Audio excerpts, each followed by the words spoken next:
یہ نہیں ہے کہ ہم لوٹاتے رہیں کنجروں کے اوپر اور ویڈیو بنوائیں اور کہیں کہ ہم نے بڑا کام کیا ہے، ہم نے یورو لوٹائے ہیں، ہم نے ڈالر لوٹائے ہیں، ہم نے ریال لوٹائے ہیں، ہم نے درہم لوٹائے ہیں۔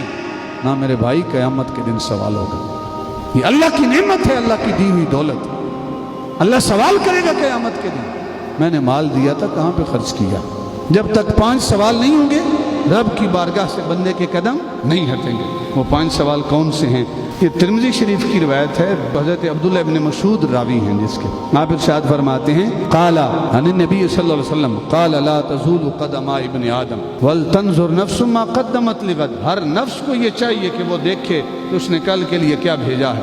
محبوب خدا ارشاد فرماتے ہیں، قیامت کے دن ابن آدم کے قدم رب کی بارگاہ سے، عند ربہ، رب کی بارگاہ سے نہیں ہٹیں گے، حتی یسأل عن 5، جب تک کہ اللہ کی بارگاہ سے اسے 5 سوال نہیں کیے جائیں گے۔ جب تک 5 سوال نہیں ہوں گے، رب کی بارگاہ سے بندے کے قدم نہیں ہٹیں گے۔ وہ 5 سوال کون سے ہیں؟ فرمایا، عن عمرہ فیما افناہ۔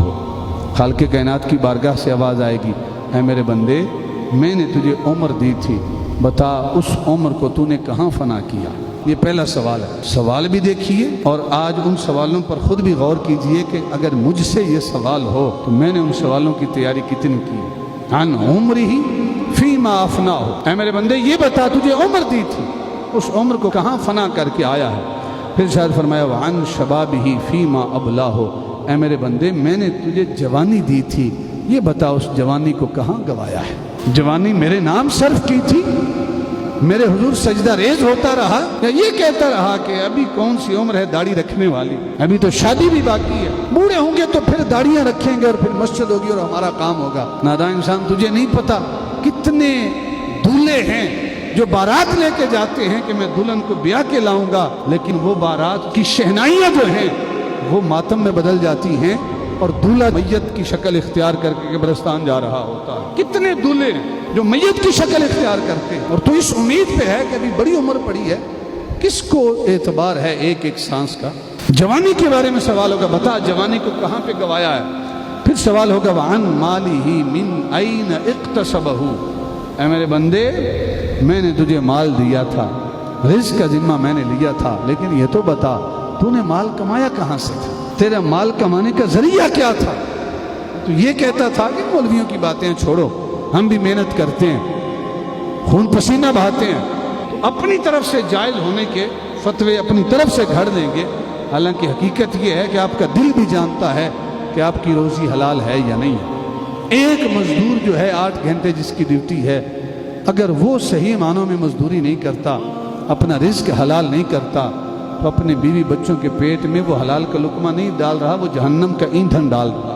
ہر بندہ یہ دیکھے کہ میں اپنی جو روزی ہے اس کو حلال کر رہا ہوں۔ ایک سکول ٹیچر ہے، اگر اس کی ڈیوٹی ہے 8 سے 2 تک پڑھانا، اور اگر اس دوران وہ باقی کام کرتا ہے، پڑھاتا نہیں ہے، اس نے اپنی روزی حلال نہیں کی۔ من این اکتسبہ، تو نے مال کمایا کہاں سے، کس طریقے سے کمایا ہے؟ وفیما انفقہ، پہلا سوال یہ ہوگا کہ کمایا کہاں سے ہے۔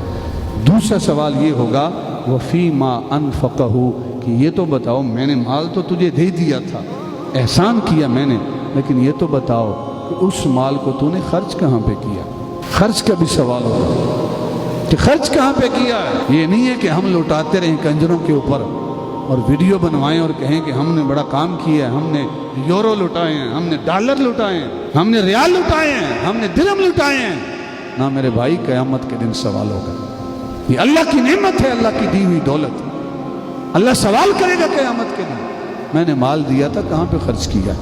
اور اگر اللہ نے مال دیا ہے اور اپنے راستے میں خرچ کرنے کی توفیق بھی دی ہے تو سمجھیں آپ کا مال پاکیزہ ہے، حلال ہے۔ اور اگر اللہ کے راستے میں خرچ کرنے کی توفیق نہیں مل رہی تو اپنے کمائی کا ذریعہ جو ہے اس کے اوپر تھوڑا غور کرنا چاہیے۔ اب ابھی وقت 5واں سوال ہے، وَمَاذَا عَمَلَ فِيمَا عِلْمَهُ، یہ تو بتا اے میرے بندے جو علم تجھے میں نے عطا کیا تھا اس علم پر تو نے عمل کتنا کیا تھا؟